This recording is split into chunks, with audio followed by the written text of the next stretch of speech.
morning we hear of a suspected case in Kenya. Also claims of xenophobia and bureaucracy, the plight of the 500 African refugees and asylum seekers holed up in a Cape Town church, resettled outside of South Africa.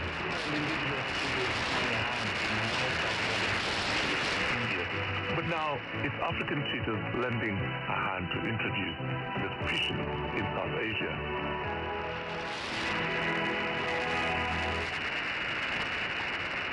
I'm David Harper with the BBC News. Palestinians have dismissed President Trump's new peace plan for the Middle East, saying Jerusalem was not to fail. Praised the Trump deal. The BBC's Middle East editor Jeremy Bowen reports. President Trump says he's found a new way to make peace between Israel and the Palestinians. Israel will get the security it needs. Palestinians will get the state they crave. So far, so good. Except that the Trump plan gives Israel's Prime Minister, Benjamin Netanyahu, all he wants and offers Palestinians very little. A sort of state that will be truncated without proper sovereignty, surrounded by Israel's territory and threaded between Jewish settlements. Essentially, the message to the Palestinians is take it or leave it. They're being told to accept that Israel has won and with its American friends will shape the future. If Palestinians refuse, the message continues, Israel will still get what it wants and they will be even worse off. There is a chance Palestinians whose leaders immediately rejected the plan will be afflicted by more anger, despair and hopelessness. In a combustible part of the world that is dangerous. The Trump document swipes aside international law, saying that occupiers cannot settle their people on occupied land. It also ignores the UN resolution that emphasized the inadmissibility of territory occupied by war. Speaking at the UN in New York, Stéphane Dujarric, the Secretary General's spokesperson, the organization would still abide by previous agreements. What is clear is that the UN's position will continue to be bound, and is bound by relevant Security Council, General Assembly resolutions, whether it's on settlements, whether it's on the final status of Jerusalem, which we have said in the past is an issue that is a final status and needs to be negotiated between the parties. The number of confirmed cases of a new respiratory virus in China has again risen sharply. It now stands at just under 6,000. That's more than the number of SARS cases registered in mainland China during the epidemic of that virus 17 years ago. 132 people have died from the disease. Chinese medical experts expect the number of infections to continue to climb for at least another week. Japanese nationals have spoken of their relief at being evacuated from Wuhan on their arrival in Tokyo. They were flown out of the city on a chartered plane and were subject to health checks during the flight. A plane chartered by the US is on its way to Alaska, while Australia, New Zealand and the European Union are planning to evacuate their citizens. Australian nationals will be quarantined on Christmas Island before being allowed to return home. You're listening to the latest world news from the BBC. A new report says that global dissatisfaction with democratic politics has reached an all-time high. Researchers at Cambridge University analysed data from more than 4 million people. They say that across the globe, democracy is in a state of malaise, particularly in developed countries.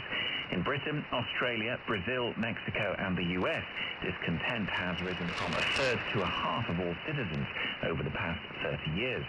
Countries where people were happiest with their democracy include Denmark, Switzerland and the Netherlands. Senators have not discussed whether to call witnesses in President Trump's impeachment trial. The Senate Majority Leader, Mitch McConnell, told the closed-door meeting that Republicans do not yet have the votes to block witnesses at Friday's vote. At least 3 could support Democratic demands that the Senate hear further evidence and call additional witnesses, including the former National Security Advisor, John Bolton. Senate Democratic Leader Chuck Schumer sharply criticized the president's decision not to testify. President Trump and Ambassador Bolton said diametrically opposed things. Only one of them is willing to testify under oath. When only Bolton is willing to testify under oath and Trump isn't, who's right? Who do we think is right? Who do most Republicans think is right in their minds? A judge in Peru has ordered the opposition leader, Keiko Fujimori, to return to prison while prosecutors continue their investigation into allegations of corruption and money laundering. Ms. Fujimori is alleged to have received money from the Brazilian construction firm Odebrecht to finance her presidential campaign. Reports from northwestern Syria say that pro-government forces are on the verge of recapturing the strategically important town of Marif al-Numan. That's the latest BBC News. Thank you, David. Good morning, everybody. Welcome to Newsday with Alan Kasuja and James Cocknell, the BBC World Service, bringing you the top stories from Africa and around the world. Coming up, we'll hear about a possible case of the coronavirus which emerged in China. Now, possibly... Every time you mention my name, I smile. I smile more. Because you're saying it right, as it should be said. It's like saying 2 years, right? Yeah, exactly. Also, we go to South Africa to find out why refugees and asylum seekers there want nothing more than to leave as the cheapest of return. Remember, you can text us on anything, +44 77 86 20 50 85.